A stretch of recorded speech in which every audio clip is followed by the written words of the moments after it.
সুধীজন, শ্রদ্ধাশীলা মাতৃমণ্ডলী, সকল ভক্তচরণে সশ্রদ্ধ দণ্ডবত প্রণতি। দেবশ্রীপাদ নারদ তিনি বলছেন, যৎ ফলং নাস্তি তপস্যা, যৎ ফলং নাস্তি তপস্যা, যা তপস্যার দ্বারা প্রাপ্ত হওয়া যায় না। ন যোগেন সমাধিনা, যা অষ্টাঙ্গ যোগের দ্বারা বা সমাধির দ্বারাও প্রাপ্ত হওয়া যায় না। তপস্যার দ্বারা, যোগের দ্বারা, সমাধির দ্বারা যা প্রাপ্ত হওয়া যায় না, তৎফলং লভ্যতে সম্যক, সেই ফল তপস্যারও বাঞ্ছিত, যোগেরও বাঞ্ছিত, জ্ঞানেরও বাঞ্ছিত, সমাধিরও বাঞ্ছিত, সেই তৎফল সাম্যক রূপে, পরিপূর্ণ রূপে প্রাপ্ত হওয়া যায় একমাত্র ভক্তিতে, ভগবানের শুদ্ধা ভক্তিতে। এবং কলৌ কেশব সংকীর্তনাৎ, আমাদের এই বিশেষ মহাপ্রভু নিতাই চাঁদের কলিযুগে সেই ভক্তি কেশব কীর্তনেই পাওয়া যাবে। ভগবানের নাম, রূপ, লীলা এর অসমধ্য মাধুর্যময় তার গুণকীর্তনে, শ্রবণ কীর্তনেই এই ফল পাওয়া যাবে। ন সাধয়তে মাং যোগ, যা যোগের দ্বারা, তপস্যার দ্বারা পাওয়া যায় না। হে উদ্ধব, না সাংখ্যং না যোগং, কিসের দ্বারা পাওয়া যায়? মম ভক্তি উর্জিতা, আমার ভক্তির দ্বারাই। সে ভক্তি হতে হবে নিষ্কপট, সে ভক্তি হতে হবে শুদ্ধা ভক্তি, সে ভক্তি হতে হবে কেবলা অহিতুকী। মম ভক্তি উর্জিতা, আমার ভক্তির দ্বারাই কেবল সম্যক রূপে আমাকে প্রাপ্ত হওয়া যায়, না তপস্যা, না যোগ, না ধ্যান, না জ্ঞানের দ্বারা। একটু ধ্যান দিন, সেই শুদ্ধা ভক্তি বা প্রীতি ভক্তি, অমলা ভক্তি, সেই ভক্তির দ্বারা ভগবান কি হন? শুধু প্রাপ্ত হন না, ভক্তি বশ পুরুষ অহং ভক্ত পরাধীন, স্বয়ং স্বতন্ত্র পূর্ণ ব্রহ্মা সরাট বিভু চৈতন্য ভগবান বলছেন, আমি স্বতন্ত্র, আমি কারো ইচ্ছাধীন নই, আমি পরতন্ত্র নই। তবু ভক্তির কাছে, শুদ্ধ ভক্তের কাছে আমি চিরকাল পরাধীন। স্বতন্ত্র সরাট বিভু চৈতন্য ভগবান তিনি বলছেন, আমি পরতন্ত্র, আমি স্বাধীন হলেও, স্বতন্ত্র হলেও অহং ভক্ত পরাধীন, আমি কেবল ভক্তের কাছে পরাধীন। সুধীজন, ভক্তের কাছে পরাধীন কেন হবেন তিনি? আর ভক্তি বশ পুরুষ, আমি ভক্তের কাছে, ভক্তির কাছে বশ হই। এই যে বশ মানে কি? দেখবেন কোনো ব্যক্তি বানর হনুমানকে বশীভূত করে, তাকে খাদ্য দিয়ে লালন পালন করে বশীভূত হয়ে বাজারে খেলা দেখায়, আর বানরকে যা যা বলা হয় সে অভিনয় করে ইঙ্গিতে সেই খেলা দর্শকের মনোরঞ্জন করেন। এবং এইভাবে এই বানর হনুমান বশকারী ব্যক্তি যা যা বলেন তাই অনুকরণ করে খেলা দেখায়। এরে বলে বশ। উঠতে বসলে ওঠে, বসতে বললে বসেন। এখন ভগবান বলছেন অহং ভক্ত পরাধীন, আর ভক্তি বশ পুরুষ, সেই শুদ্ধা ভক্তির কাছে আমি বশ হয়ে যাই। আমাকে উঠতে বললে উঠি, বসতে বললে আমি বসি। শুধু তাই নয়, ভক্ত যদি বাজারে আমাকে বিক্রি করে দেয়, আমি সেই ভক্তিবশ ভক্তের কাছে বিক্রি পর্যন্ত হয়ে যায়। কিন্তু এই যে ভগবান ভক্তির কাছে বশীভূত হন, কোন সেই ভক্তি, আর সেই ভক্তের লক্ষণও বা কি? কোলাহল করবেন না, অনেক অসুস্থ শরীরে আপনাদের চরণে এসেছি। বাইরের বা ভেতরের কোলাহল হয়তো আমাদের যে বিষয়ের জন্য এত কষ্ট, এত আয়োজন, সব নষ্ট হয়ে যাবে যদি শ্রদ্ধা না আসে, যদি শ্রবণের আগ্রহ না আসে। এসেছেন যখন সংসার ছেড়ে, মনটা একটু ভগবত কথার মধ্যেই মনোনিবেশ করুন।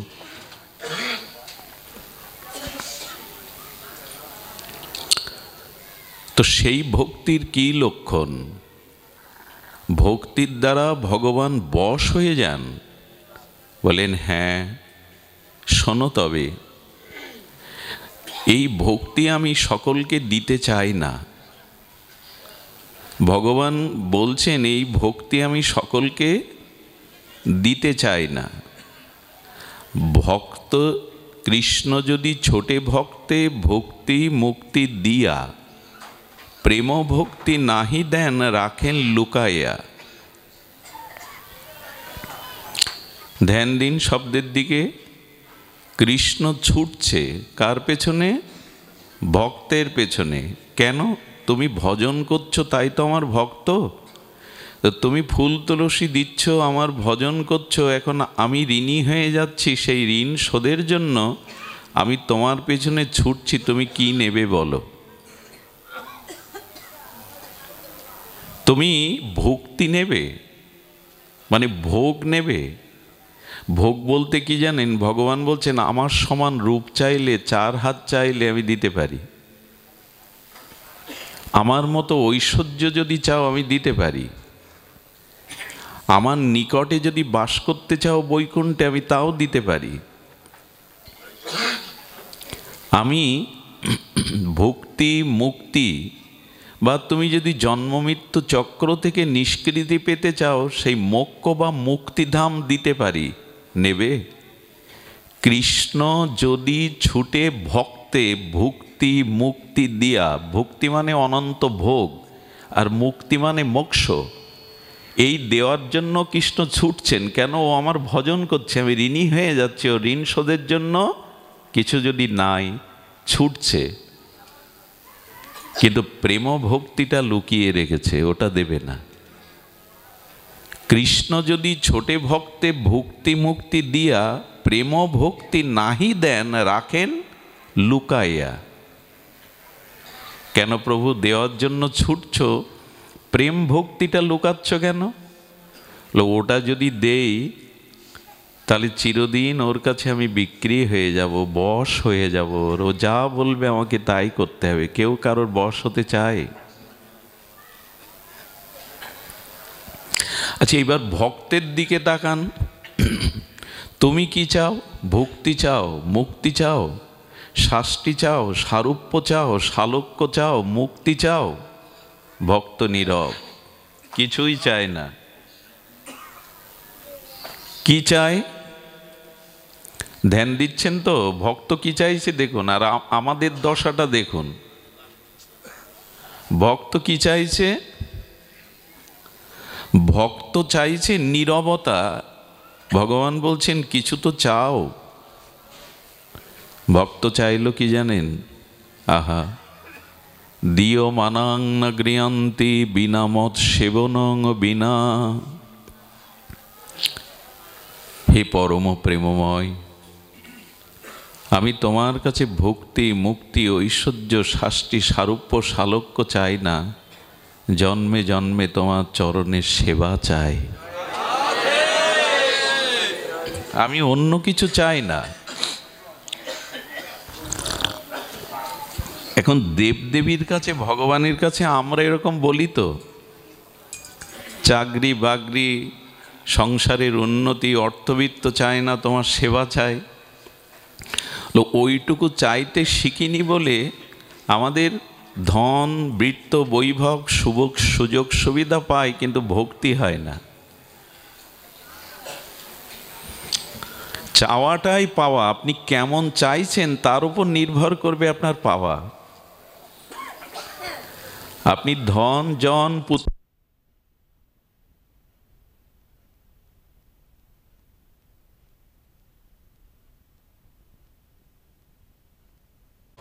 তোমার কাছে, কারো কাছে ইহকালে পরকালে কিছুই চায় না। আমরা এই জায়গায় আসতে পারি না। অনন্ত ভোগ, চাওয়া পাওয়া আমাদের মনের মধ্যে স্ফুরণ ঘটে, এটা চাই, সেটা চাই, এটা প্রয়োজন। এই জন্য শুদ্ধা ভক্তি আমাদের অধরা থেকে যায়, ভগবান ওটা দিতে চান না।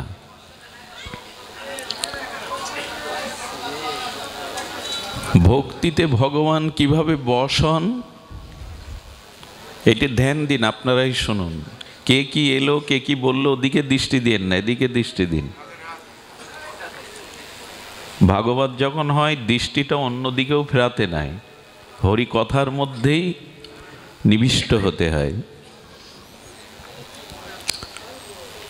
তো ভগবান ভক্তিতে বশ যেহেতু, এই জন্য ভক্তি সহজে দিতে চান না।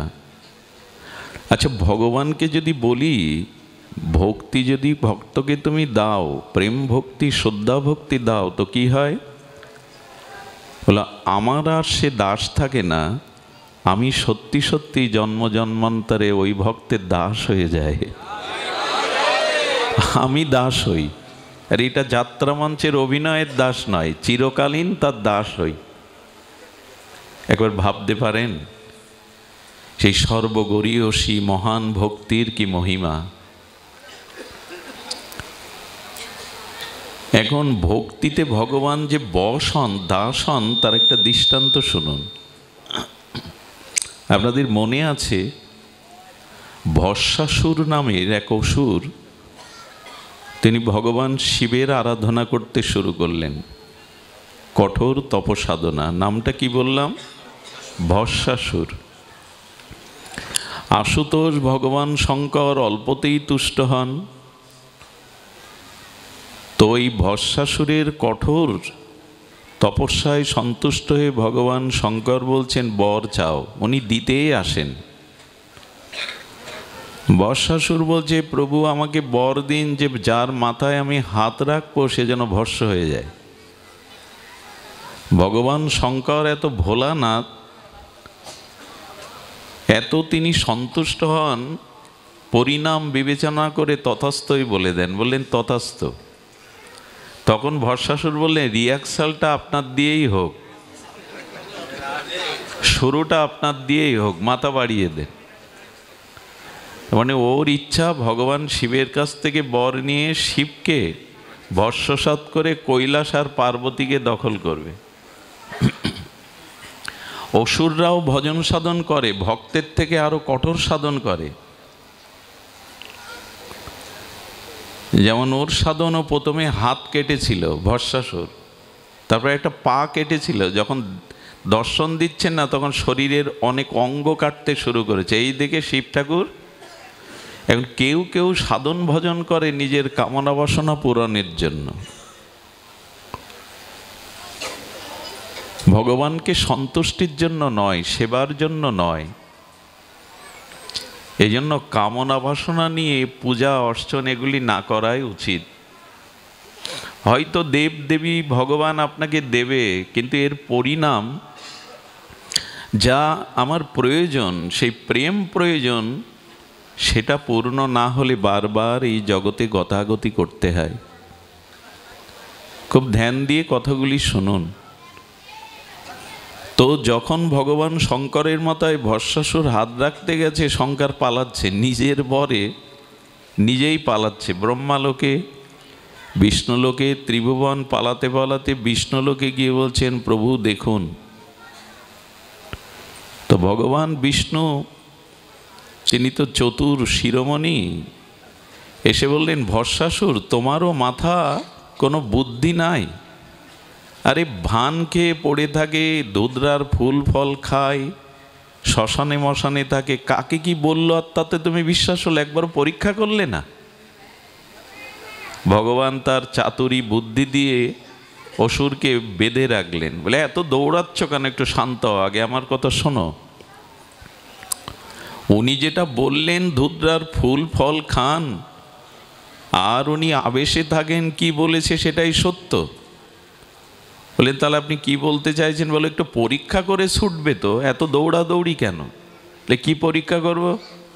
বলে তুমি তোমার মাথায় হাত দিয়ে দেখো না, উনি যা বলেছেন আবেশে বলেছেন ওটা ঠিক নয়। বলে আপনিও খুব চালাক, হাত দিয়ে আর আমি ভস্ম হয়ে যাই?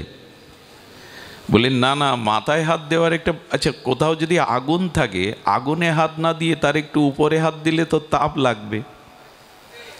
ভগবান বুদ্ধি সত্তম তো, ওটা কি হিটার যে ওপরে হাত দিলে তাপ লাগবে? তো বলছে যদি দেখো, যদি ওপরে হাত দিয়ে দেখো তাপ যদি না থাকে তাহলে জানবে ওই বর খাটেনি, ওই বর উনি আবেশে বলে দিয়েছেন। ওপরে একটু হাত দিয়ে দেখে, আসলে কামনা বাসনা থাকলে তমগুণ বা রজগুণ বৃদ্ধি পেলে বুদ্ধি হ্রাস হয়। কারোর মধ্যে যখন ক্রোধ আসে, কাম আসে, ভোগ বাসনা আসে, দেখবেন তার বুদ্ধি কাজ করে না। তমগুণ এলো, রজগুণ এলো, তো আপনার শুভ বুদ্ধি নষ্ট হয়ে গেল। তোর তো ভোগের বাসনা, ও হাত দিয়ে দেখে তাপ লাগছে না, বলে সত্যিই তো একবার পরীক্ষা করি না, যেই নিজের মাথায় হাত দিয়েছে শেষ। বিষ্ণু ভগবান শঙ্করকে বলছেন, যাকে তাকে এরকম বর দিয়ে আপনি বর দিচ্ছেন, আবার আপনি দৌড়ে বেড়াচ্ছেন ত্রিভুবন। এ কথাটা এই কারণে বলা, বর দিলেন উনি, অথচ উনি পালাচ্ছেন। তা ভগবান বললেন, আমি ভক্তি যখন দেই তখন আমার দশা ওই হয়, আমি চিরকাল তার দাস হয়ে যাই, চিরকাল তার আবেশ হয়ে যায়।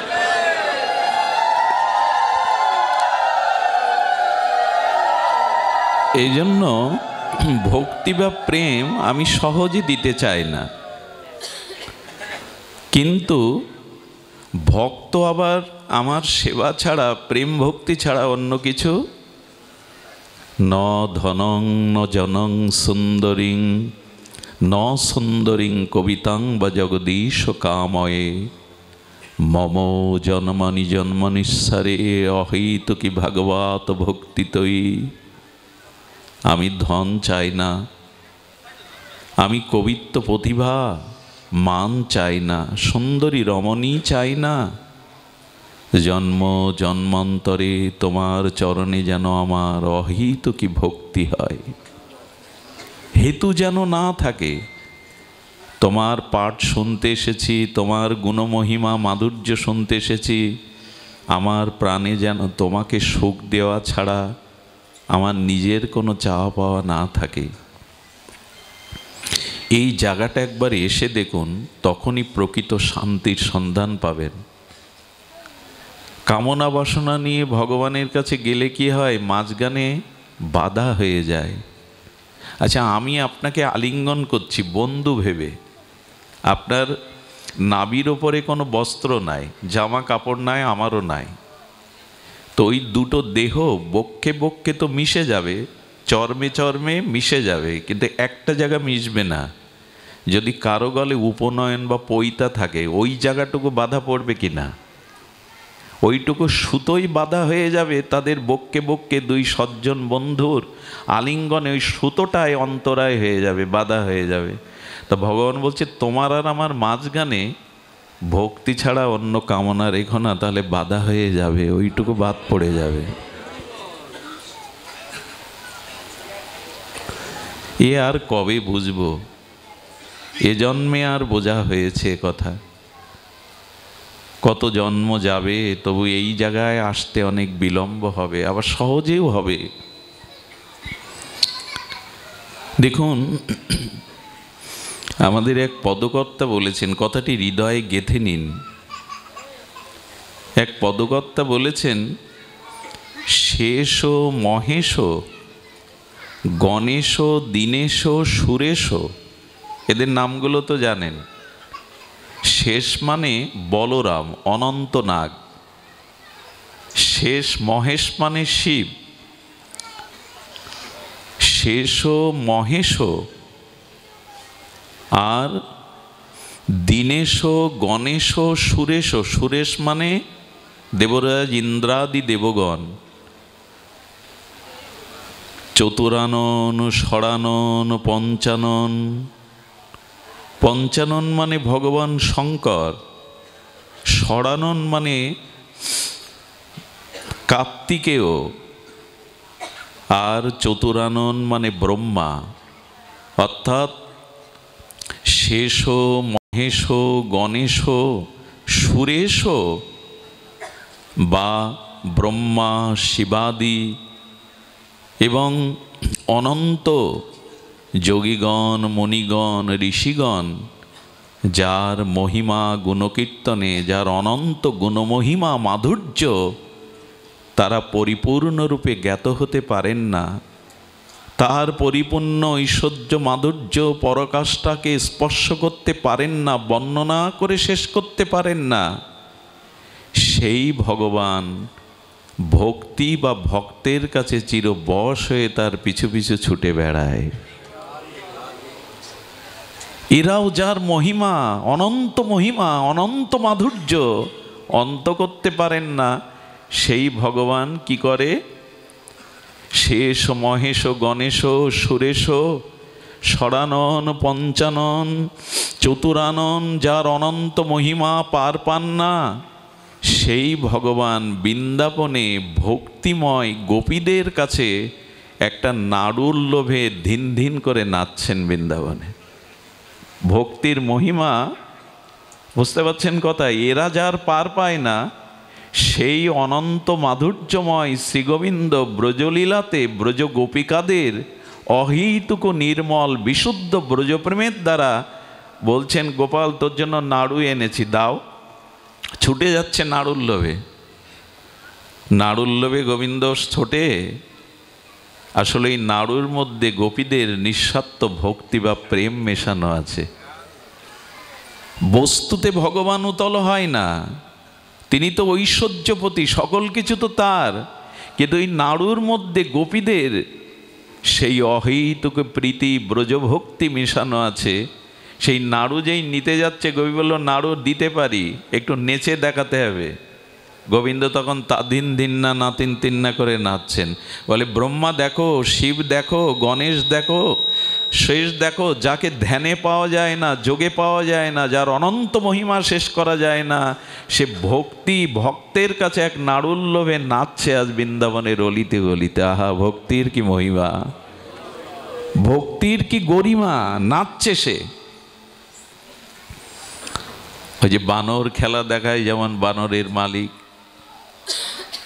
ওঠো বসো তাই করে দেখায়, সেই ভক্তি কি চাইব না? সংসারের জন্য চেয়েছেন, পেয়েছেন, সংসার কি দিয়েছে আপনাকে? আজ পর্যন্ত সংসার ফাঁকি ছাড়া, যন্ত্রণা ছাড়া, দুঃখ ছাড়া কেউ কাউকে কিছু দেয়নি। যদি বলেন তাই, তো 800 কোটি মানুষের মধ্যে সবাই তাহলে সংসারে প্রবেশ করে কেন, সংসারই হতে চায় কেন? বলো পরে সুখ পাবো, এই আশায় কাটায় কাল, কতকাল সুখ পরে হবে। বিয়ের আগে মনে করি লেখাপড়ার দ্বারা উচ্চশিক্ষা লাভ করলে সুখী হব, উচ্চশিক্ষা লাভ করে মনে করে চাকরি পেলে সুখী হব, কিন্তু ছুটতে থাকে।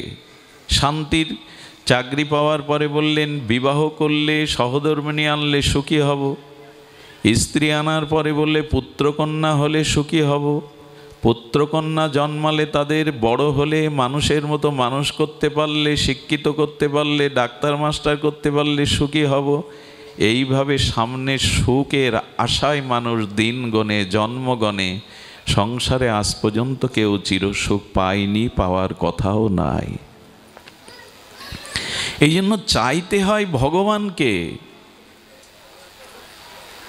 দেখবেন নদীতে নৌকা চলছে, নদীর জলও শান্ত, নৌকাও শান্ত, কিন্তু নদীতে হঠাৎ ঝড় এলো, আর যখন নদীর জল ঝড়ে তরঙ্গায়িত হলো তখন নৌকাটা দুলতে থাকলো, জল উঠতে থাকলো। তেমনি আপনার আমার মন পূর্বে শান্ত ছিল, আর আমাদের মনও শান্ত ছিল, কিন্তু মনে কামনা বাসনার ঝড় উঠল, তাই মনের কামনা বাসনার নৌকা আজ দুলছে, ডুবে যাচ্ছে। এই জন্য ভগবানের কাছে অহিতুক এটা দাও ওটা দাও। প্রহ্লাদ মহারাজ শুদ্ধ ভক্তির লক্ষণ দেখুন। প্রহ্লাদকে ভগবান নৃসিংহদেব বলছেন, বর নাও, তোমার চরণ যারা পায় তাদের আর চাওয়া পাওয়া থাকে না। তোমার আতুলো আতুলো চরণ পেয়েছি প্রভু, চাওয়ার আর কিছু নেই। কিন্তু বারবার অনুরোধ করছে নৃসিংহদেব, একটা তো কিছু চাও। আমাকে যে দর্শন পাই তাকে কাছে না দিয়ে আমি স্বস্তি পাই না, আমার বুকে ব্যথা হয়, কিছু চাও। প্রহ্লাদ কি বলেছিলেন জানেন? কথাটা কষ্ট পাবেন না। প্রহ্লাদ বলেছেন, নৃসিংহদেব হে প্রিয় পরম, তোমাকে ভজন করে যারা কামনা বাসনা চায় এরা ভক্ত না, এরা সাধক না, এরা ধর্ম ব্যবসায়ী। মুদি দোকানে 50 টাকা দিলে তবে 1 প্যাকেট আটা দেবে, 1 কেজি আটা। এতে মহিমা কোথায়? আমি টাকা দিলাম, তুমি বস্তু দিলে, এতে মহিমা কোথায়? তারপরে আর তোমাকে মনে রাখার দরকার আছে? তারপরে আর দোকানদারকে মনে রাখার দরকার আছে? আমি 50 টাকা দিয়েছি, 1 কেজি আটা দিয়েছে, মিটে গেল। প্রহ্লাদ মহারাজ বলছে, যারা নিজের কামনা বাসনা পূরণের জন্য তোমাকে ভালোবাসে, ভজন করে, তারা তো ধর্ম ব্যবসায়ী। আমি ভজন করছি, বিনিময়ে তুমি আমাকে এই দাও। এসব কথা তো শুনেছি, একবার তো শুনিনি, অনেকবার। কিন্তু মন থেকে এই বাসনা তাড়াতে পারি কি? পারি না। এই জন্য সাধু সঙ্গের এই কথাগুলিকে খুব ধ্যান দিতে হবে। পরে বাড়ি গিয়ে মনন করতে হবে যে উনি কী বলে গেলেন, বারবার বলেন কি এরা এসে। সেগুলো কি বাড়ি গিয়ে ধ্যান করেন, মনন করেন, চিন্তা করেন? ঘোলের মধ্যে, মাখনের মধ্যে মাখন আছে, কিন্তু উঠতে গেলে ওটা মন্থন করতে হয়, নাহলে মাখন ওঠে না। হরিকথা শুনে বালিশে মাথা রেখে চিন্তা করতে হয় কথাটি কি বললেন উনি, এটি মনন করতে হয়, মন্থন করতে হয়। গাভীগুলো সারাদিন মাঠে ঘাটে বনে কি খায়? লতা পাতা তৃণ ঘাস খায় না, গলৎকরণ করে, শুধু ঢোকায়। খায় কখন জানেন? গোয়ালে গিয়ে নিশ্চিন্তে ওই তৃণগুলো, লতা পাতাগুলো তখন আবার মুখে তুলে তখনই চিবিয়ে চিবিয়ে ওগুলো খায়। একে বলে মানে জাগর কাটা। যদি সারাদিন গলৎকরণ করে গোয়ালে জাগর না কাটে তবে ও অসুস্থ হবে, মারা যাবে, রোগগ্রস্ত হয়ে যাবে। তো ভাগবত শুনেও আমাদের রোগ সারবে না যদি জাগর না কাটেন, মনন না করেন, চিন্তা না করেন, ধ্যান না করেন। হচ্ছে অনুষ্ঠান, উনি তো মিষ্টি মিষ্টি করে দুটো কথা বলেন, ভালো লাগে, যায়। এই জন্য ভাগবতে আসা। কিছু নেব না এখান থেকে, জীবন বদলাবে না, আমার স্বভাব চরিত্রের গায়ে হাত পড়বে না, শুধু আসবো, প্রসাদ পেয়ে হই হুল্লোড় করে চলে যাব, এই হয়ে গেল, এমন নয়। প্রহ্লাদকে বারবার বলছেন কিছু চাও। প্রহ্লাদ চেয়ে বসলেন কি জানেন?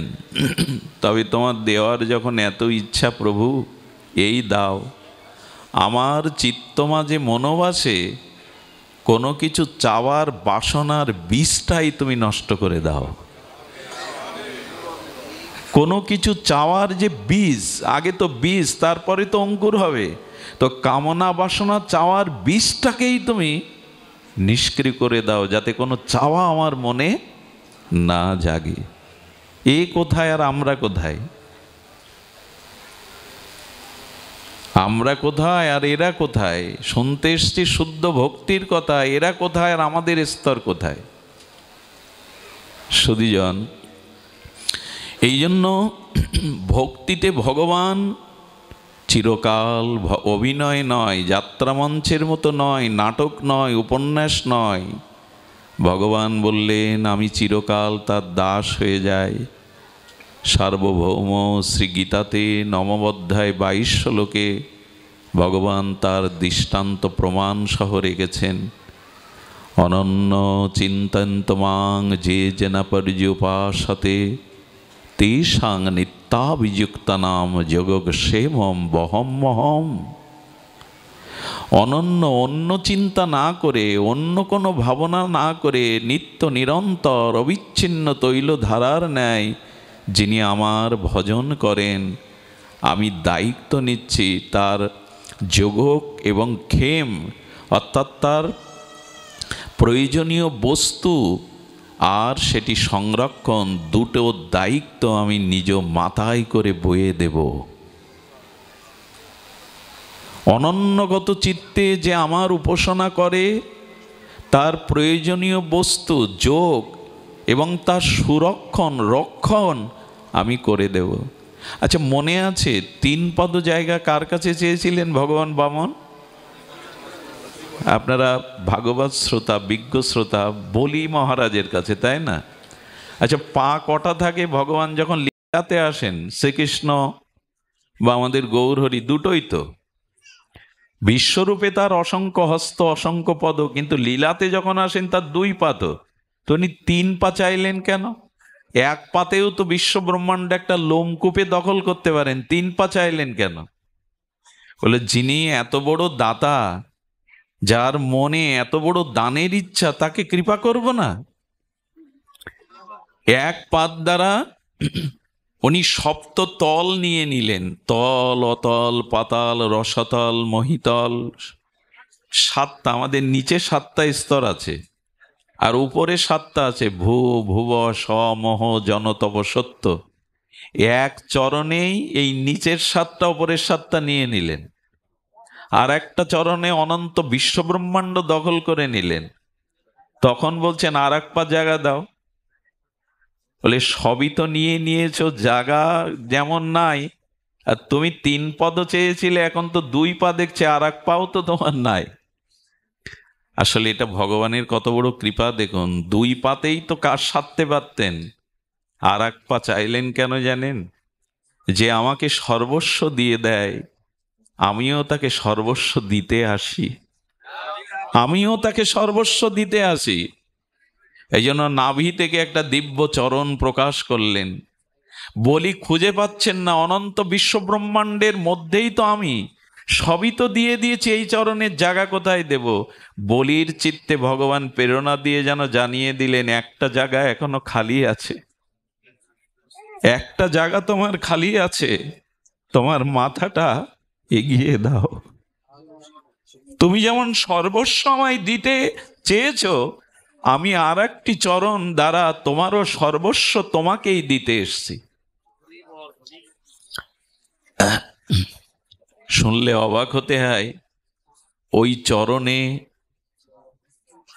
চরণ বলি রাজার মস্তকে রেখে কি বলেছিলেন জানেন? বলি, আজ থেকে সুতল রাজ্যটা তোমার, আর এই সুতল রাজ্যে আমি তোমার দাড়ি হয়ে লাঠি নিয়ে দাঁড়িয়ে থাকবো। এ আবেগতাড়িত কথা নয়, আপনাদের মন দুর্বল করার কথা নয়, যে ভগবানকে সব দিতে পারে। ভগবান বলছেন তোমার রাজ্যে আমি দাড়ি 36,000 বছর না, আমি চিরকাল তোমার দুয়ারে দাড়ি হয়ে দাঁড়িয়ে থাকব। ছিলেনও তাই। বৈকুণ্ঠে লক্ষ্মী দেবীর মন ভালো না। আরে ভগবান বৈকুণ্ঠটা থাকলে মানায়, আকাশে চন্দ্র সূর্য না থাকলে আকাশের মহিমা কি? নারদকে দেখে লক্ষ্মী দেবী বললেন, প্রভু তো নাই বৈকুণ্ঠে, প্রভু নাই। বলে প্রভু আর আসবেও না লক্ষ্মী। প্রভু বলি রাজার দুয়ারে দ্বারপাল হয়ে লাঠি নিয়ে দাঁড়িয়ে আছে, আর ফিরবে না বৈকুণ্ঠে। বলে উপায় বলুন। বলে বলি রাজা বড় দানশীল, যাও রাখি পূর্ণিমার দিনে তার হাতে গিয়ে রাখি পরিয়ে তাকে দাদা রূপে, নিজে বোন রূপে সম্বন্ধ করো। আর বলি বড় দাতা, তুমি যখন তাকে দাদা রূপে রাখি পরিয়ে দেবে, তখন তোমাকে কিছু দিতে চাইবে, সেই বরেই তুমি চেয়ে নিও যে আমার প্রিয় পরমকে তুমি এইখান থেকে মুক্তি দাও। সুধীবৃন্দ, এখানে গিয়ে লক্ষ্মী দেবী পরিয়ে দেওয়ার পরে বলেছিলেন, যে ও আমার পতি। বলি বলেছিলেন, ও যদি তোমার পতি হয়, ও আমার পরম পতি। নারদ এসে বিচার করে দিয়েছিলেন যে 8 মাস বৈকুণ্ঠে থাকবে, কিন্তু 4 মাস বলির দুয়ারে আজও ভগবান দাঁড়িয়ে। চিন্তা করতে পারেন, স্বয়ং ভগবান ভক্তকে দুয়ারে দাঁড়িয়ে হয়ে দাঁড়াবে তুমি?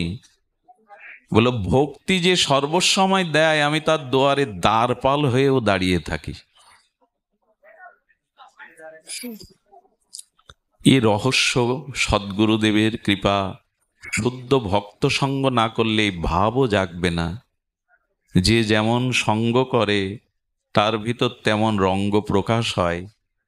শুদ্ধ ভক্তের সঙ্গ না করলে, শুদ্ধ ভক্ত মুখে এই নিষ্কিঞ্চন নিষ্কপট ভাগবত না শুনলে এই ভাবনাটাও আমাদের মনে জাগবে না। এই জন্য সুখদেব গোস্বামী স্মরণ করে দিয়েছেন প্রথমেই ভাগবতের, ধর্ম পর্জিত কৈতবত্র পরাং নির্মৎ শরণং শতম। দেখো, ধর্ম অর্থ কাম মোক্ষ, এই কপটতা রেখো না, এটি চেয়েও না, তাহলে ভক্তি হবে না। ভাগবত হলো নিষ্কপট সাত্ত্বিক সর্ববেদান্তের সার, ভক্তিময় সাত্ত্বিক শাস্ত্র ভাগবত। ওইখানে ধর্মত্ব কামমোক্ষ যদি নিজের চাওয়ার সসুখ বাসনা থাকে, এই ভক্তি ক্রিয়া করবে না। সুধীজন, এই যে ভক্তির কাছে বশ ভগবান, চলুন বৃন্দাবনে গিরি গোবর্ধনে আমরা সুরদাসজির একটু চরিত্র গুণগাথা শ্রবণ করি। ভগবানের গুণগাথা আর ভক্তের চরিত্র গাথা। একটু বাইরে ঘুরিয়ে আনুন, ওকে বাইরে ঘুরিয়ে আনুন। জয় শ্রী রাধে। ঠিক আছে, লাগবে না, বসুন। চলুন আমরা সুরদাসের মহিমা কথা শ্রবণ করি। ভক্তের ভক্তির বশ কিভাবে ভগবান।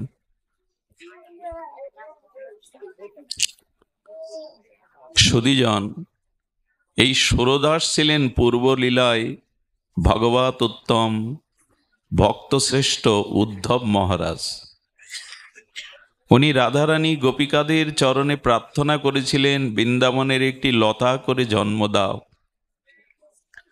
তোমাদের এই কৃষ্ণ অনুরাগের এক কণা যাতে আমার বুকে এসে পড়ে, তোমাদের মতো কৃষ্ণ অনুরাগ কৃষ্ণ সেবা যেন আমার চিত্তে সিন্ধুতে বিন্দু প্রকাশ হয়। এই উদ্ধব মহারাজই সুরদাস হয়ে, জন্মান্ধ সুরদাস হয়ে ব্রজে এসেছিলেন। তার সারাটি জীবন ব্রজেই ভজন করেছেন। আমাদের শ্রীনাথজির বন্দনা কীর্তন করে সেবা করেছে। খুব ধ্যান দিয়ে শুনুন। একবার বৃন্দাবনে গোস্বামী তুলসীদাস এলেন। গোস্বামী তুলসীদাসের পরিচয় অজানা নয় আপনাদের। রামচরিত মানস প্রণেতা বাল্মীকি এসেছিলেন আমাদের মহাত্মা তুলসীদাস গোস্বামী হয়ে। তুলসীদাস আরাধনা করতেন রাম সীতার। কার আরাধনা করতেন? রাম সীতার। উনি একবার বৃন্দাবনে এলেন, কিন্তু বৃন্দাবনে কোনো মন্দিরে যান না। কেন যান না? এই দেখুন, ভজন নিষ্ঠা কাকে বলে। চানাচুর মুড়ি ঝালমুড়ির মতো তো নয় ভক্তি, যেখানে যা পাবো তাই স্বাদের জন্য করিয়ে নেব। এখানে ঝালমুড়ি ভালো লাগে মানুষের, বহু কিছু মশলা, কতটা কটু থাকে সামনে, এটা এটা ওটা ওটা দিতে দিতে বেশ ভালো লাগে। ভক্তি ভজন এরকম না, এই একমুখী হয়ে থাকতে হবে আপনাকে। যেখানে যান সেই রং ধারণ করেন, যার সঙ্গ করেন সেইভাবে মেতে ওঠেন, এরকম না। একটা অনন্য নিষ্ঠা থাকতে হবে। কথাটি যে কারণে বলছি সেই কারণটা এর মধ্যে নিহিত, শুনুন। উনি মন্দিরে যান না এই কারণে যে শ্রীধাম বৃন্দাবনে 84 ক্রোশ বৃন্দাবনে সবখানে মুরলীধারী শ্যামসুন্দর ত্রিভঙ্গ মুরলী বংশীধারী শ্যামসুন্দর যুগলের মূর্তি, কোথাও রাম মূর্তি নাই। কিন্তু ওনার উপাস্য তো রাম, শ্রীরাম। এই জন্য উনি যান না। একজন বলছেন আপনি বৃন্দাবনে এলেন, মন্দিরে যান না কেন? বললো মন্দিরে যেতে পারি, মাথা নোয়াতে পারি, যদি রাম রূপে ধনুর্ধারী হয়ে উনি দেখা দেন। চিন্তা করেন কিভাবে ইষ্টনিষ্ঠা এদের। একটা মন কজনকে ভাগ দেবেন আপনি? কজনকে দেবেন? মায়েরা দেখবেন পুরানো দিনে শুষ্ক ওই যে সুয়ের, সোনামুখী সুয়ের ভেতরে সুতার জন্য সুতার আঁশ থাকলে ওর ভিতরে পরাতে পারত না। মায়েরা অনেক সময় গালের লালা দিয়ে ওই আঁশগুলো এক করে নিয়ে, তেমন আমার মন যদি বিভিন্নমুখী হয় অনন্য ভক্তি হবে না। এই দেখুন দৃষ্টান্ত। বলছেন আমি যাব কেন মন্দিরে? আমার উপাস্য তো রঘুপতি ধনুর্ধারী রামচন্দ্র, যদি ওই রূপে দেখা দেন তাহলে আমি যেতে পারি। একজন বলছেন আপনার তো ইষ্ট স্ফূর্তি সবখানেই হয়, যান না। শ্রীনাথজির মন্দিরে গিয়ে চোখ বন্ধ করে বললেন আমি জানি আমার রাম আর শ্যামে কোনো পার্থক্য নেই, কিন্তু তোমার ধনুর্ধারী শ্যামল রূপেই তো মন প্রাণ সঁপে দিয়েছি। সতী নারীর তো দুজন পতি হতে পারে না, সতী নারীর তো দুজনকে মন দিতে পারে না, সে একজনকেই মন দিয়ে আসে। আমি তেমনি তোমার চরণে রঘুনাথ মন দিয়েছি, যদি পারো বাঁশি ছেড়ে ধনুর্ধারী রূপে দেখা দাও। যেই বলেছেন শ্রীনাথজি বংশী ছেড়ে দিয়ে রঘুপতি রামচন্দ্র রূপে প্রকট হয়ে গেছেন, সঙ্গে সঙ্গে প্রকট হয়ে গেছে। একে বলে নিষ্ঠা। আমি মাঝে মাঝে আপনাদের একটা গল্প শোনাই, গল্প নয়, সেই একজনের বউ হারিয়ে গেছিল না, খুঁজে পাচ্ছে না, তো কৃষ্ণজির মন্দিরে গিয়ে বলছে ভগবান তুমি আমার বউ খুঁজে দাও, আমি তোমার এর উপর বাঁশি করে গড়িয়ে দেব। পূজারী বুঝতে পেরেছেন বউ খুঁজতে কৃষ্ণের কাছে এসছে, বলে এই বেটা, কৃষ্ণের বউ কখনো হারায়নি যে ও তোকে খুঁজে দেবে। বউ হারিয়েছে রামচন্দ্রের বনবাসে, রামের মন্দিরে যা। বলছে তাই তো, ভগবানের বউ তো হারায়নি, হারিয়েছিল সীতা দেবী। রাম মন্দিরে গিয়ে বলছে প্রভু আমার বউ 5 দিন পাচ্ছি না, আমার বউকে খুঁজে দাও, আমি রূপোর তীর ধনুক গড়িয়ে দেব। পাশে পূজারী বলছেন প্রভুর জগৎমাতা সীতা হারিয়ে গেছিল, কিন্তু প্রভু খুঁজে পায়নি। প্রভুর বউ প্রভু খুঁজে পায়নি, খুঁজে দিয়েছিল হনুমান, পাশে হনুমানের মন্দির, ওখানে যাও। আমাদের দুর্দশা এই, কামনা পূরণ হলো না তো এদারে ওদারে সেদারে কতজনের দ্বারে ঘুরে বেড়ায়। শেষ পর্যন্ত যারা ওই আউলি টাউলি হয় তাদের বাড়িও যায়, মাদুলি তাবিজ যেখানে যা পায়। এক মন সতী নারী কপুরুষকে দেবে? এই জন্য আমাদের ভক্তিটা নিষ্ঠা নাই। ওই একটাতেই পড়ে থাকুন, অনন্যভাবে তার চরণেই পড়ে থাকুন। তো যখন দেখা দিয়েছে এই কথাটা প্রচার হয়ে গেল বৃন্দাবনে, একদিন এই সুরদাসের সাথে সাক্ষাৎ হয়ে গেল তুলসীদাসের। একটা মার্মিক কথা বলি, লিখে নিন, হৃদয়ে লিখে নিন। ভক্ত ভগবান যখন একত্রিত হয় তখন পরমানন্দ হয়। কি আনন্দ হয়? কিন্তু দুজন ভক্ত যখন একত্রিত হয় আর তাদের মধ্যে আলাপ হয়, দুজন সাধু, দুজন তো মহাত্মা, তখন অদ্ভুত আনন্দ হয়। ভক্ত ভগবান মিলিত হয়ে বাক্যালাপ করলে পরম আনন্দ হয়, কিন্তু দুজন সাধু নিষ্কিঞ্চন মহাত্মা যদি এক জায়গায় হয়ে হরিকথা আলাপন করে, প্রসঙ্গ করে, অদ্ভুত পরমানন্দ হয়। দুজন সাধু যখন কথা বলবে দূরে দাঁড়িয়ে চুপচাপ শুনবেন, দেখবেন অনেক অজানা উত্তর, অনেক জানা ওর মধ্যে দিয়ে এসে যাবে, শুধু ওদের কথা দূরে দাঁড়িয়ে শুনলে। ভগবত প্রসঙ্গ ছাড়া তো ওনারা অন্য কিছু করেন না। আর সে কথাগুলো তত্ত্ববহ। একদিকে উদ্ধব স্বরূপে সুরদাস, একদিকে তুলসীদাস গোস্বামী, দুই সাধুর মিলনে জমে গেল ভগবানের অসামধ্য মাধুর্য কথা। বলতে বলতে তুলসীদাস নাম প্রসঙ্গে এসেছেন, ভগবানের নাম প্রসঙ্গ, তখন বলছে আমার রাম নামই বড়। আর সুরদাস কার সাধনা করেন? শ্রী গোবিন্দেরই বৃন্দাবনে। উদ্ধব আর কাকে ডাকবে? তখন বলছেন গোবিন্দ নামের তুলনায় জগতে কোনো নাম জগতে কৃষ্ণ নামই শ্রেষ্ঠ। বংশী বট সে বট নেহি, নন্দ গাও সে গাও নেহি, কৃষ্ণ নাম সে নাম নেহি। নন্দ গায়ের মতো গ্রামে ত্রিভুবনে নাই, বংশী বটের মতো বট অনন্ত ব্রহ্মাণ্ডে নাই, আর কৃষ্ণ নামের ন্যায় নাম অনন্ত নামের মধ্যে আর নাই। দুজন বলছেন, এ বলছেন আমার রাম নাম শ্রেষ্ঠ, উনি বলছেন আমার কি শ্রেষ্ঠ? কৃষ্ণ নাম শ্রেষ্ঠ। দুজন যখন তুমুল ভাবে এই নাম মহিমা নিয়ে বলেছেন, বলে পরীক্ষা হয়ে যাক, দাড়ি পাল্লানো। দাড়ি পাল্লার একদিকে তুমি কৃষ্ণ নাম নিয়ে বসবে, একদিকে আমি রঘুপতির নাম নিয়ে বসবো। যার দাড়ির নিচে হেলে যাবে ওজন বেশি, তার নামই শ্রেষ্ঠ। হয়ে যাক। দাড়ি পাল্লা টানানো হলো, অনেক ভক্তরা দেখছে এই দুই মহাত্মার অপূর্ব লীলা রস। এখন দুইজন উঠেছে, ইনি কি বলে উঠলেন? সুরদাস জয় গোপালজি, উনি গোপালের উপাসনা করেন, বাৎসল্য গোপালের, জয় গোপালজি বলে উঠেছেন। আর তুলসীদাস কি করে বলে উঠলেন? জয় সিয়ারাম। সঙ্গে সঙ্গে তুলসীদাসের দাড়িটা ভারী হয়ে গেল, লোকজন হর্ষধ্বনি জয়ধ্বনি এলো, রাম নামই বড়। তুলসীদাস খুব কষ্ট পেলেন, সারাটি জীবন অন্ধ হয়ে তোমার ভজন করে গেলাম, তোমার সাধন করে গেলাম, আজ আমাকে সকলের সামনে এইভাবে তুমি তোমার নামের মহিমা প্রকাশ না করে আমাকে অপমান করলে, তোমার মুখও দেখব না। ভালোবাসা না থাকলে অভিমান আসে কারো প্রতি? যেখানে অনুরাগ ভালোবাসা, সেখানেই তো তোমার শ্রীনাথজির মন্দিরে প্রতিদিন যে ভোগ রাগ সিঙ্গার হতো, এই অন্ধ তো নয়, অন্তর্দৃষ্টি দিয়ে সেই পদ রচনা করে গাইতো সুরদাস। কি পোশাক, কি সিঙ্গার, কি তার নয়নের শোভা, চরণের শোভা, কি প্রসাদ উপকরণ দেয়া হয়েছে, সব কিছু অন্তর্দৃষ্টিতে দেখে দেখে পদ রচনা করে কীর্তন শোনাতো। আর এই কীর্তন শ্রীনাথজি রূপী আমাদের গোবিন্দ বড় ভালোবাসতেন।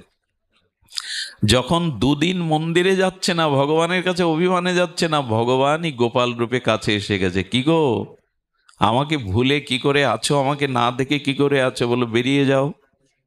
পারবেন তো? ভক্তিতে এই দেখুন ভগবান কিরকম বসান, বলতে পারবেন? রাধারানী মাঝে মাঝে বলতো, ওকে বের করে দে, ওর মুখও দেখবো না আমি। কুঞ্জ দুয়ারে নিকুঞ্জ মন্দিরে শ্যামসন্ধ্যার হাত জড়ো করে ললিতা বিশাখার কাছে বলতো, ললিতা বিশাখা একবার প্রেমময়ীর অনুমতি নাও, আমি তার চরণ সেবার জন্য একটু ভেতরে প্রবেশ যাতে করতে পারি। মাঝে মাঝে তাড়িয়ে দিত, ওর মুখ দেখবো না, ওর সাথে কথা বলবো না, তাড়িয়ে দে। কখন বলা যায়? এই দেখুন ভক্তিতে ভগবান কিভাবে বসান। উনি অনুমতি নেবেন রাধারানীর চরণ সেবার জন্য, দর্শনের জন্য, তাই ললিতা বিশাখার কাছে হাত জোড় করেছেন। আহা, এসে বলছে অভিমান কেন করছো? বলি তুমি জানো না তোমার নামের মহিমা? যদি সুমেরু পর্বত সমান সুবর্ণ কেউ দান করে, যদি সূর্যগ্রহণে কোটি কোটি দুগ্ধবতী গাভী কেউ দান করে, কেউ যদি কল্পকাল আর পুষ্কর তীর্থে গঙ্গা তীরে বাস করে, তবু তোমার এক কৃষ্ণ নামের কোটি অংশের এক অংশও হবে না এগুলি। আর সেই নাম সারা জীবন লালন পালন করে আজ রাম নামে জয়ী হয়ে গেল, তোমার নামের মহিমা তুমি প্রকাশ করলে না, যাও চলে যাও। গোবিন্দ তখন বলছেন, এত অভিমান কেন করছো? দোষটা তোমার না আমার। এই যে আমার নাম হেরে গেল, এ দোষ তোমার না আমার। ভক্ত ভগবানের সাথে কথা দেখুন, বলে দোষ তোমার না আমার, মানে আমি সারা জীবন তো তোমার নাম করছি, উড়লাম দাড়ি পাল্লায়, কেন ওর দাড়ি পাল্লা ভারী হয়ে গেল? বলে এই জন্য তো বলছি দোষ তোমার, দায় চাপাচ্ছ আমার উপরে। গোবিন্দ বলছেন দোষ তোমার, দায় চাপাচ্ছ আমার উপরে। বলে আমার কি দোষ? দোষ তোমার চরণ আশ্রয় করে ভজন করছি। বলে শুনবে তো, বলো বলো।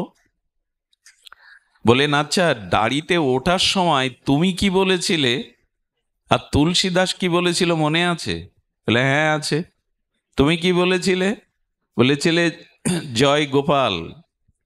শুধু আমার নাম তো নিয়েছিলে তুমি, তুলসীদাস কার নাম নিয়েছিল? জয় সিয়ারাম। দেখো, তুমি শুধু আমার নাম নিয়েছো, আর উনি জগৎলক্ষ্মী, লাদিনী, অধীশ্বরী, জানকীর সাথে প্রভুর নাম নিয়েছেন। ওরা তিনজন, তুমি দুইজন, আরো হালকা পাতলা তুমি, তো তুমি পারবে কি করে?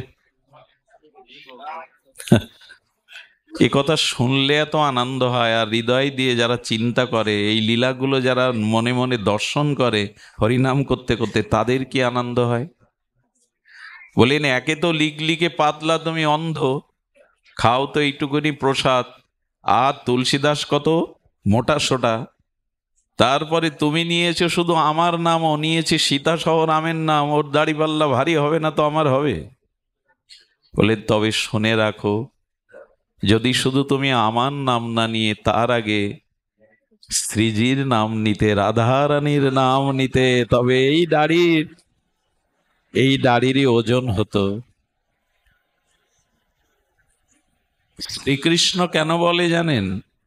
এই শ্রীটা হলো মাধুর্যময়ী, প্রেমময়ী, রাধিকারী বাচক। শ্রী মানে মাধুর্য, আর মাধুর্যেরই প্রেমে মূরতি হলো সান্দ্রানন্দ লাদিনী অধীশ্বরী বৃষভানুনন্দিনী রাধা ঠাকুরানী। এই জন্য গোবিন্দের নাম বলছেন, যারা একা গোবিন্দের উপাসনা করে, রঘুনাথ গোস্বামী বলছেন, আমি তাদের মুখও যেন না দেখি। যারা একাকী গোবিন্দের উপাসনা করে এরা কপট, আমি যেন এদের মুখ না দেখি। বলে, গোস্বামী তাহলে কি করবে? বলো, যারা রাধা সহ যুগল উপাসনা করে, মাধুর্যের উপাসনা করে, আমি তাদের চরণ জল করে পান করে মাথায় ধারণ করব, তারা তাদের মাথায় ধারণ করব। সুরদাস বুঝলেন, সত্যিই তো রাধারানীর নাম তো আমি নেইনি। আহা, অভিমান চলে গেল। বুঝতে পারলেন যে নাম নিতে গেলে শ্রীজির নাম আগে নিতে হবে।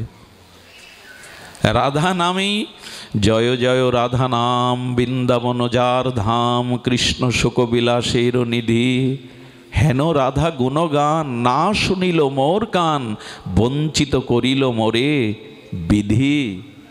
ঠাকুর নরোত্তম বলছেন, জয় জয় রাধা নাম, দুইবার জয় বললেন। কয়বার? জয় জয়। জয় হলো উৎকর্ষবাচক, বিজয়বাচক শব্দ। জয় জয় দুর্বার বললেন, কারণ কৃষ্ণ কৃপা পেতে গেলে, শ্যামের কৃপা পেতে গেলে, দেখুন আমরা সুখসারিটা তো এখন আমরা ভুলে গেছি। এই সব সুখসারির দ্বন্দ্ব এখন মা ঠাকুমারা গায় না। তো সুখ বলে আমার কৃষ্ণ মদন মোহন, সারি বলে আমার রায় বামে যতক্ষণ। কৃষ্ণ, তুমি শুধু মদন মোহন হতে পারতে, তুমি ভুবন মোহন হতে পারতে, মদন মোহন হতে পারতো না যদি প্রেমময়ী রাধারানী তোমার বামে না দাঁড়াতো। তুমি বিশ্বমোহন হতে পারো, ভুবন মোহন হতে পারো, মদন মোহন হতে পারবে না যদি রায় বামে না থাকে। এই জন্য আমাদের ভজনটা হলো যুগল ভজন। রাধা উচ্চারণ করলেই কৃষ্ণ তার পেছনে ছুটে যায়, এত প্রিয় রাধা নাম ভগবানের কাছে।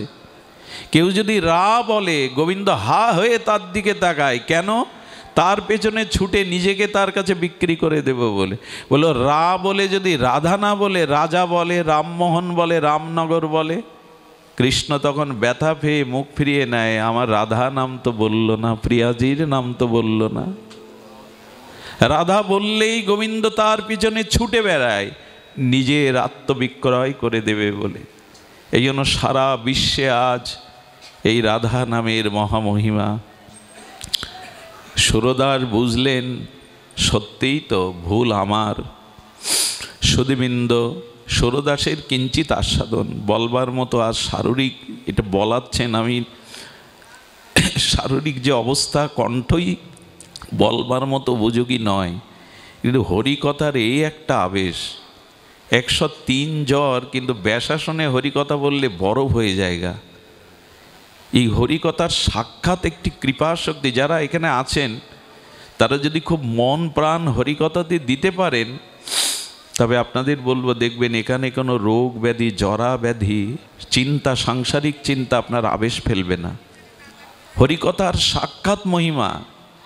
পুণ্য করলে ফলটা কত জন্ম পরে পাওয়া যায়, আর ভক্তি সাক্ষাৎ ফল প্রদায়নী, সঙ্গে সঙ্গেই ফল প্রদান করে, চিত্তের অপ্রাকৃত আনন্দ দিয়ে দেয়। তো সুরদাসের মহিমা শুনুন। সুরদাস মানে মধ্যাহ্নে যখন প্রসাদ পেতেন শ্রীনাথজির, গোপাল বলে একটা ছেলে ছিল, সেবা করতো বাবার, অন্ধ তো বাবা প্রসাদ পাওয়ার আগে তো কথা বলতো না, একটা জলের ঝাড়ি গ্লাস দিয়ে আসতো। এটা নিত্য নিয়ম ছিল গোপালের। কিন্তু গোপাল আজকে জল দিতে ভুলে গেছে।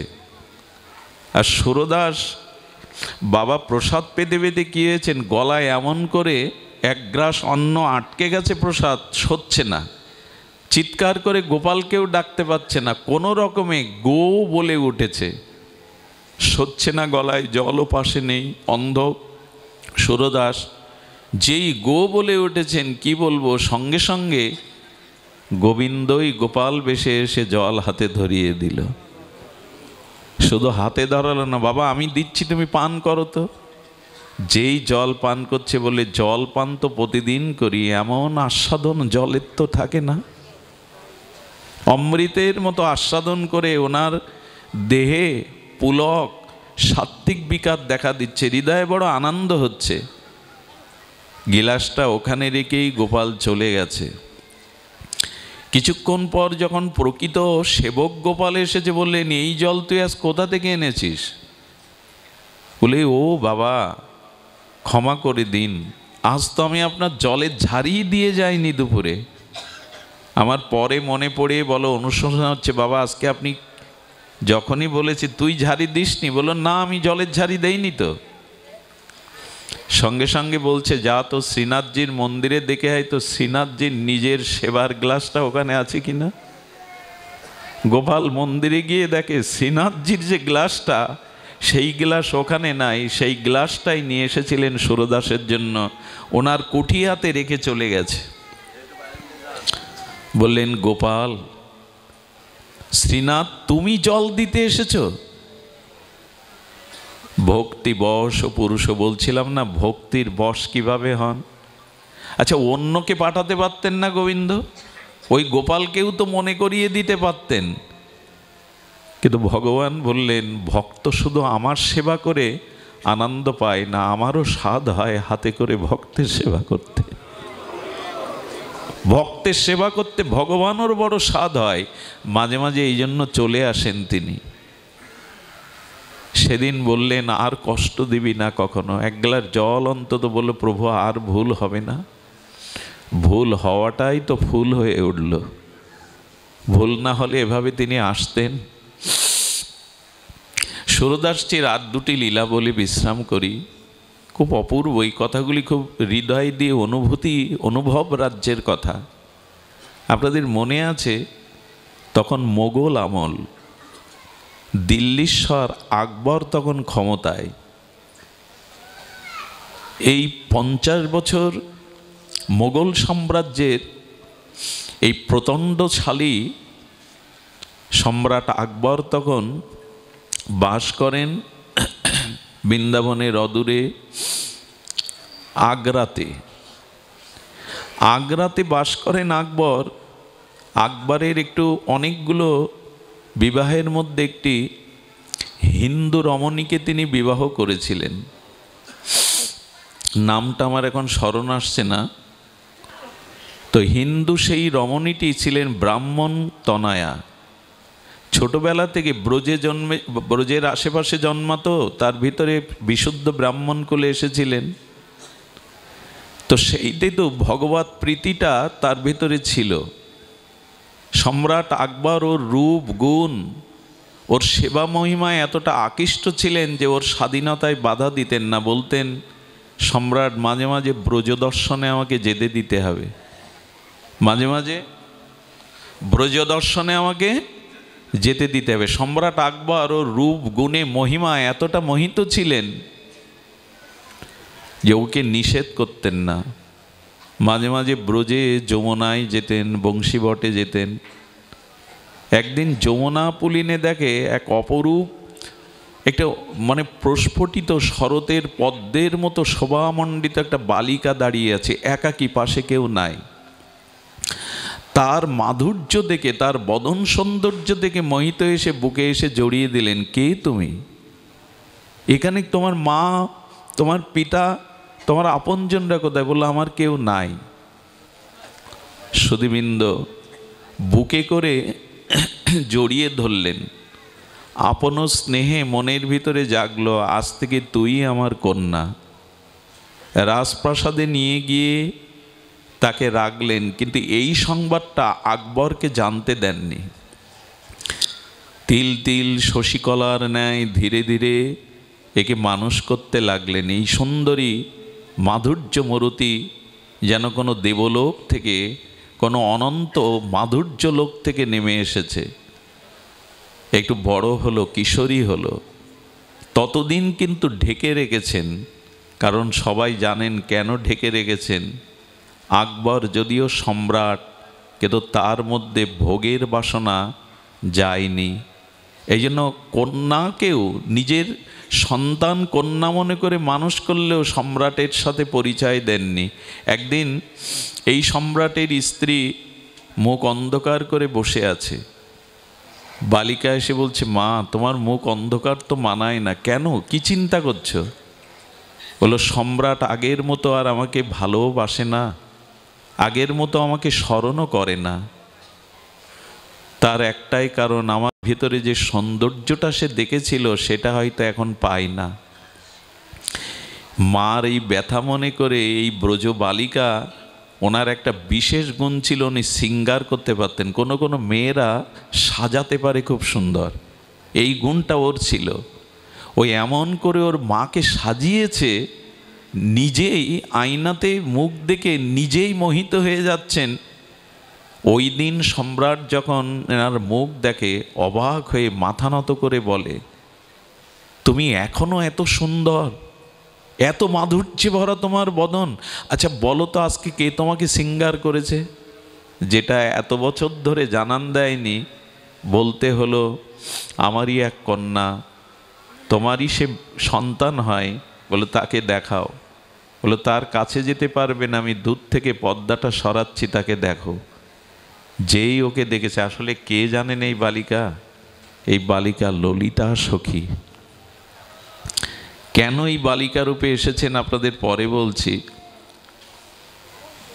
উদ্ধব মহারাজের সাথে একবার ললিতাজির একটা বিষয় নিয়ে মতবিরোধ দেখা যায়। তখন দুইজন অভিশাপ নেন যে আমরা অন্য কোনো রূপে এই ব্রজে জন্মাবো, আর যেদিন আমাদের দুজনের সাথে দেখা হবে সেদিন এই রূপ ছেড়ে আমরা নিত্যলীলায় নিত্যরূপে ফিরে যাব। ললিতা, এই ললিতা রাধারানীকেই তো সিঙ্গার করেন। যেই রূপ দেখেছে, বাদশা বলছে এই রূপ জগতে কারো হতে পারে না। কিছু মনে করবেন না, আপনার কথাবার্তা আচার আচরণ কেমন হবে? আচ্ছা, যার যে দান করে, যে দান করে, কি দান করে? তার কাছে যা আছে তাই তো দান করে। বোঝা যায় কথা? আপনাকে যে দান করছে, যে দ্রব্য দান করছে, জানতে হবে তার কাছে তাই আছে বলেই তো দান করছে। ঠিক তেমনি ঘোলা জলের থেকে যদি জল নিতে চান, পরিষ্কার জল পাবেন? তা আপনার ভেতরে যা আছে তাই আপনার চাউনিতে, আচার ব্যবহারে, আপনার চরিত্রে প্রকাশ হয়। এই জন্য লোক দেখানো ভাবটা যেন আমরা কখনো না দেখাই। আমাদের আসলে ভেতরে যা আছে তাই প্রকাশ হয়, ওটা রেখে দেওয়া যায় না, ওটা ঢেকে রাখা যায় না, ওটা কপটতা করে, ছলনা করে বেশি দিন আটকে রাখা যায় না। এই জন্য ভেতরের ভাবটা যার যেমন, ও ললিতা সখীর মাধুর্য নিয়ে এসছেন, ওকে দেখে সম্রাট আকবরের ভিতরে বাসনা জেগে গেল। বলল, ওকে আমি বিবাহ করতে চাই। যেই ওর দিকেই কামনার দৃষ্টি দিয়ে তাকিয়েছেন, সঙ্গে সঙ্গে মানুষের গায়ে আগুন লাগলে যেমন গা জ্বলে পুড়ে অঙ্গার হয়ে যায়, উনি ছটপট করতে লাগলেন। দিল্লি থেকে কত রাস কবিরাজ এনে বললেন, এই রোগ দিতে হবে না, এই রোগ আমরা নির্ণয় করতে পারছে না, এ কোনো দৈব ঘটনাক্রমে অপরাধে ঘটেছে, কবিরাজ ডাক্তার ফেল। আমি একটা অনুরোধ করব এখন হাত জোড় করে, আর আপনারা এই কথাটা নিয়ে যাবেন। কোনো শুদ্ধ ভজনশীল মহাত্মা বা ভক্তিবতী মা বা ভক্তির আধার আশ্রয় যারা আছে, সাধু মহাত্মা, এদের দিকে কখনো কুভাবনা নিয়ে দৃষ্টি বা ব্যবহার করবেন না। সে অভিশাপ কিন্তু আপনি ডাক্তার কবিরাজ দিয়ে ঔষধ দিয়ে সারতে পারবেন না। একে বলে মহৎ অপরাধ। কোনো সাধু, শুদ্ধ ভক্ত বা কোনো শুদ্ধ ভজনশীল রমণী মা, এদের প্রতি যখন আপনার কোনো ভোগের দৃষ্টি আসবে, অপরাধের দৃষ্টি আসবে, খুব আপনি লিখে নিন, বাক্য দিয়ে যদি অহেতুক কাউকে অপমান করেন আপনি বিনা কারণে, ওই অপমানটা খুব দ্রুত আপনার কাছে ফিরে আসবে। শরীর দিয়ে যদি কোনো পাপ করেন, সাথে সাথে না ফিরে এসে কিছুদিন পরে, আসলে মানুষ অন্যের ক্ষতি করে না, করে নিজের ক্ষতি। মনে করে অন্যের ক্ষতি করছি, কিন্তু ক্ষতি করে সে। মানুষ অন্যকে অপমান করে না, অপমানটা সে নিজেকেই করে। এই ভাবনা আসলে আর এই দৃষ্টিগুলো থাকবে না। এই জন্য কারো প্রতি যারা ভজন করেন, বিশেষ করে ভগবানের চরণাশ্রয় করেন, এদের প্রতি যদি কোনো অপরাধ দৃষ্টি এসে যায়, সে ফল সঙ্গে সঙ্গে ক্রিয়া করবে আগুনের মতো। ওনার গাত্রদাহ যখন হলো, সমস্ত রাস কবিরাসরা যখন বললেন এটা দৈবকৃত কোনো পাপের ফল মহারাজ, এটা আমাদের হাতে ওষুধ নেই, সত্যিই থাকে না। আমরা কবে আর সতর্ক হব? কবে আর আমাদের দৃষ্টির শুদ্ধতা হবে? এই জন্য পূজা পার্বণ হিন্দুদের, সনাতন হিন্দুদের যেখানে হয়, আমাদের যেতেও কষ্ট হয়। কিভাবে অশ্লীল গান বাজনা, কিভাবে সেখানে গানের কনসার্ট হয়, ওইখানেই তো আমার মায়েরা, মেয়েরা যায়, বাবারা যায়। বলুন তো, ওই গান বাজলে ওই জাতীয় পরিবেশে কারো চিত্ত সাত্ত্বিক থাকে? পূজার পরিবেশ এমন হওয়া উচিত। পূজা উপলক্ষে আমরা কত অশ্লীল গান বাজনা নৃত্যর আয়োজন করি। আমাদের আসলে কোথাও না কোথাও আমরা এগিয়ে যাচ্ছি বলি বটে, কিন্তু আমার মনে হয় আমরা অনেকটা পিছাচ্ছি সংস্কৃতির দিক দিয়ে। আমাদের একে তো বর্তমান কাল কবলিত সময়, এই সময় মানুষ বাঁচতে পারবে না, তার সাত্ত্বিকতা ধরে রাখতে কষ্ট হচ্ছে। তারপরেও যদি পরিবেশ আমরা ভোগের তৈরি করি, আমাদের আর উপায় কি বলতে পারেন? এইখানে এখন দেখুন, হৃদয় দৃষ্টি দিয়ে দেখুন, এখানে কারো মনে এখন কুভাবনা জাগবার, হৃদয় হওয়ার সম্ভাবনা নাই। এরই নাম সাধু সঙ্গ, এরই নাম ভাগবত। এখানে একটা গানের কনসার্ট দিন, শিল্পীদের নিয়ে নাচা গাওয়া করুন, ডিজে বাজান, দেখবেন এই মানুষগুলোই যদি আমরা এখানে থাকি, সবাই থাকবেন না জানি, আসবেনও না, কিন্তু যারা থাকবে তাদের চিত্তবৃত্তি এমন থাকবে না। এই জন্য আমাদের দৃষ্টিভঙ্গিকে বদলাবার জন্য সাধুসঙ্গ, ভাগবত, এছাড়া অন্য কোনো ঔষধ নাই। কিন্তু আজ তো ভাগবতই শুনতে চায় না মানুষ। কি বকবক করবে? বাঁশি নেই, বেহালা নেই, নাচ নেই, গান নেই, ক্যাসিও নেই, কি দুটো মুখের কথা। কিন্তু ভাগবত এটাই বলে দেয়, এটাই চিত্তশুদ্ধির একমাত্র উপায়। প্রবিষ্ট করণরন্ধেন সানাং ভাব সারুরুহম ধুনতি সমলং কৃষ্ণ সলিলস্য জাত শরত সদ্য হৃদয় অবরুদ্ধতি শুশ্রবি তৎক্ষণাৎ। ভাগবত বললেন, শ্রবণ করার বাসনা যখনই তোমার হৃদয়ে জাগবে, তখনই গোবিন্দ তোমার হৃদয়কে শুশ্রূষা পরিষ্কার করতে শুরু করবে। শোনো নি ভাগবত, কিন্তু সাধুমুখে হরিকথা শোনার ইচ্ছা যখন জাগবে, তোমার হৃদয়ে গোবিন্দ আবদ্ধ হয়ে পড়বে, বাধা সদ্য অবরুদ্ধতি তৎক্ষণাৎ গোবিন্দ তোমার হৃদয়ে বাধা পড়বে। আমি শুনতে আসিনি, কিন্তু সকালে মনে করেছি আজ শ্রী শ্রী মনসা মন্দিরে ভাগবত শুনতে যাব। ওই সময় গোবিন্দ আপনার হৃদয়ে বাধা পড়ে গেছে, যে তোমার হৃদয় আশ্রয় করে আজ আমি সাধুসঙ্গে হরিকথা শুনতে যাব। এটা ভাগবত বলছেন, সদ্য হৃদয় অবরুদ্ধতি শুশ্রবি তৎক্ষণাৎ, আমি তোমার হৃদয় শুদ্ধ করে দেব। সম্রাট আকবরের জীবনে অনেক মহতের সঙ্গ পেয়েছিলেন। একটা আশ্চর্য জিনিস, উনি সনাতনের দেখা পেয়েছিলেন। সম্রাট আকবরের ইতিহাস পড়ে দেখবেন অনেক এই জন্য মনে হয় 50 বছর ভারতের শাসনে ছিলেন উনি। এবার নবরত্নও ছিল। আপনাদের মনে আছে বীরবলের কথা? বীরবল বললেন, মহারাজ অলক্ষ্যে আপনার কোনো অপরাধ হয়ে গেছে, স্বীকার করুন আর না করুন, আর এই ওষুধ একমাত্র সাধু কৃপা, সাধুর চরণ ধুলি, এছাড়া কোনো উপায় নাই, এছাড়া কোনো উপায় নাই। যদি কারো প্রতি কোনো বৈষ্ণব অপরাধ হয়, তার চরণ ধুলি আর তার চরণেই ক্ষমা প্রার্থনা করবেন, না হলে তো নিষ্কৃতি নাই। শুনুন, সাধুর চরণে অপরাধ করলে, ভক্তের চরণে অপরাধ করলে ভক্ত আপনাকে অভিশাপ দেবে না, কিন্তু ভক্তের চরণ ধুলি আপনাকে ক্ষমা করবে না।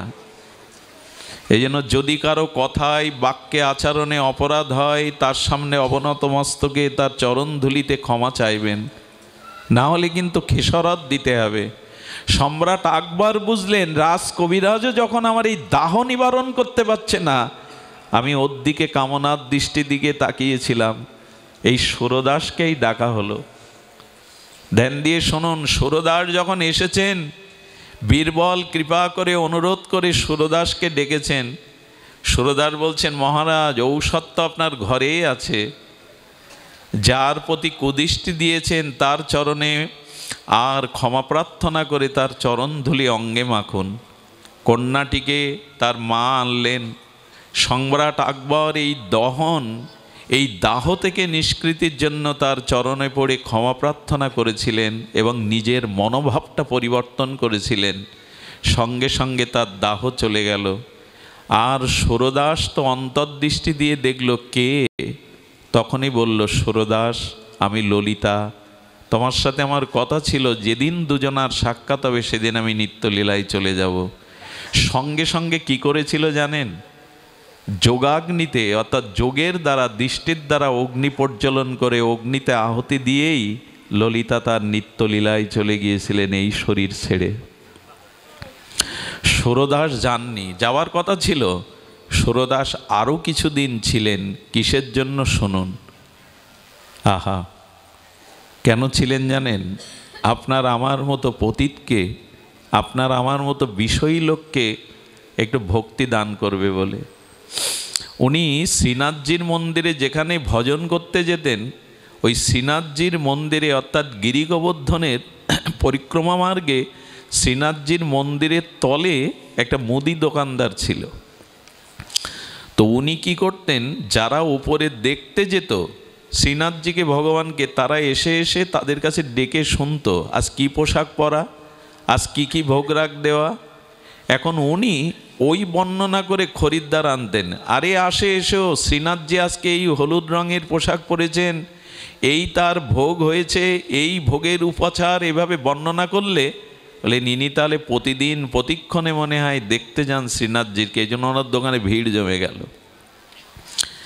একদিন সুরদাস বলছেন, প্রভু, বৃন্দাবনে যার জন্ম আর তোমার মন্দিরের পতাকা তলে যে বাস করে, সে লোককে ঠকাচ্ছে, তোমাকে দেখে এসে বর্ণনা করে, অথচ সে কোনো দিন তোমায় দেখতে যায়নি। বলো, বাবু, আমার সাথে চলো, যার বর্ণনা করে টাকা পয়সা জোগাড় করছো, একবার তাকে দেখবে, চলো।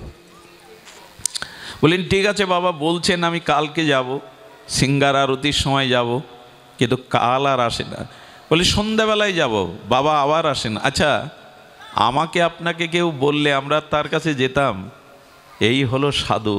সাধু হৃদয়টা হলো নবনীতের মতো নরম। পরের দুঃখে, পরের কল্যাণের জন্য যে অপমান সহ্য করেও বারবার ভক্তের জন্য, মানুষের জন্য প্রার্থনা করে। সাধু পোশাকে আশাকে নয়, পরহিতের জন্য যার জীবন উৎসর্গ, তিনিই সাধু। নবনীত যেমন সূর্যের তাপ লেগে গলে যায়, আর সাধু অন্যের দুঃখ দেখলে, অন্যকে ভগবত বিমুখতা দেখলে তার হৃদয়ে ব্যথা ওঠে। কেন এই জীবটা তোমার চরণে যাবে না, তোমার ভজন করবে না?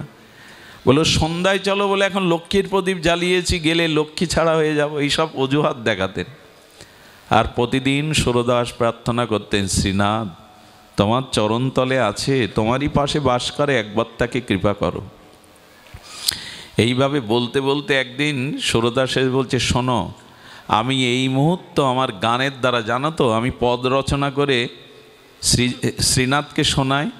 আমি পদ রচনা করে লোক জোগাড় করে বলবো যে তুমি একদিনও শ্রীনাথকে দেখনি, অভিনয় করো, লোকমুখে শুনে এই ব্যবসা চালিয়ে যাচ্ছ, তোমার কিন্তু আর কেউ আসবে না এখানে। এখন নিজের স্বার্থে টান পড়লে তো সমস্যা, বাবা এটা বলবেন না, আমাকে ধরা পড়ে যাব, আমার ব্যবসা লাটে উঠবে। বলি তাহলে চলো। আচ্ছা, এইভাবে যদি বারবার আপনাকে আমাকে কেউ ফিরিয়ে দিত, তাকে ডাকতাম, চলো ভগবান দেখবে। এই হলো সাধু, এই হলো মহাত্মা, যিনি অপমান লাঞ্ছনা সহ্য করেও অন্যকে কৃষ্ণমুখী করার চেষ্টা করেন। সুধীজন, যখন বললে বাবাজির কথা না রাখলে তো সর্বনাশ, তখন কি করেছে জানেন? তারপরেও ওর মন চাইছে না, সেদিন চরণে গিয়ে লুটিয়ে পড়েছে, শ্রীনাথ আমার চোখের জলের কোনো মূল্য নেই তোমার কাছে, তুমি ওকে কৃপা করবে না? তোমার কৃপা না হলে জীব তোমার ভজনমুখী হয় না, তোমার চরণমুখী হয় না। শ্রীনাথজি প্রকট হয়ে কি বললেন জানেন? ওকে তো আমি সেই দিনই গ্রহণ করেছি, সেই দিনই আমার হৃদয়ে আমি ওকে করে নিয়েছি। বলো দেখা দাওনি, সে এখনো চরণে আসেনি। কোন দিন? বলে যেদিন তুমি ওকে স্বীকার করেছো সেই দিন আমি ওকে হৃদয়ে নিয়ে নিয়েছি, যেদিন তুমি ওকে স্বীকার করেছো। আহা, একটা কথা বলি, ভগবানের কোনো প্রিয় ভক্ত যদি আপনার জন্য ভগবানের কাছে প্রার্থনা করে, ভগবান বললেন সেই দিনই ওই ভক্তের প্রার্থনার জন্য আমি তাকে আমার করে স্বীকার করে নিই। শুদ্ধ ভক্ত ভগবানের কাছে যদি কোনো প্রার্থনা করেন আপনার জন্য, বলেন সেই দিন তো আমি ওকে স্বীকার করেছি যেদিন তুমি ওকে স্বীকার করেছো। এই জন্য ভগবান আপনাকে চান, এটা বড় কথা না, ভক্ত আপনাকে চান কি না। আগে ভক্ত কৃপা, তারপরেই ভগবানের কৃপা। এই দেখুন সেটাই বলছেন, আগে হরিদাসের কৃপা, তারপরে তো লক্ষ্য হীরাপতিতা ভগবানের কৃপা পরে পাবে। আগে হরিদাসের কৃপা, আগে ভক্তের কৃপা, আগে ভগবানের কৃপা নয়।